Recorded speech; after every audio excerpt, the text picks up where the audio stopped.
বলো কেমন আছো আগে? খুব ভালো আছি। আমরাও খুব ভালো আছি। Happy new year. Thank you, তোমাকেও হ্যাপি নিউ ইয়ার। নতুন বছর 1 জানুয়ারিটা কিভাবে কাটালে প্রথমে একটু যদি বলো। 1 জানুয়ারি খুবই ভালো কাটিয়েছি। আমি বাবা মা একটু বেরিয়েছিলাম, আর রাতের বেলা তো চারিদিকে এত বাজি পাচ্ছি, নিউ ইয়ার মানে বোঝাই যায় যে নিউ ইয়ার।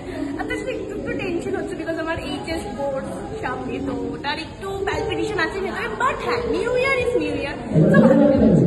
আচ্ছা, আর আজকে তোমরা যে ডান্স শোতে এসছো, তুমি তো নিজেও একজন ডান্সার, খুব ভালো ডান্সার, তো কিরকম লাগছে যদি একটু বলে গেস্ট হিসেবে এসে? মানে খুবই ভালো লাগছে। কারণ স্যারের আজকে first season on stage dance studio first year annual programme. Thank you মানে আমাকে ইনভাইট করার জন্য। আর খুবই ভালো লাগছে এসে অনেক ডান্স দেখবো, অনেক এনজয় করবো। তাছাড়া নিজে ডান্সার হয়ে ডান্সটা উপভোগ করার একটা আলাদা রকম আনন্দ আছে।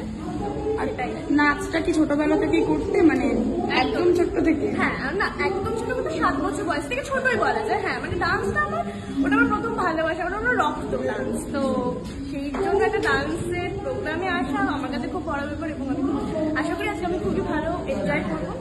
অভিনয়টা কি তাহলে দ্বিতীয় ভালোবাসা? হ্যাঁ, মানে আমি নাচটা না, ওটা আমার রক্ত। যদি আমি মানে আমার শরীর থেকে রক্ত বার করে নাচ ঢুকিয়ে দেওয়া হয়, তাহলে আমি বেঁচে যাবো। মানে এরকম আমি নাচকে ভালোবাসি। আচ্ছা, দর্শকদের জন্য কি বলতে চাও যদি একটু বলো। সবাইকে নতুন বছরের অনেক শুভেচ্ছা, ভালোবাসা। সবাই খুব ভালো থাকুন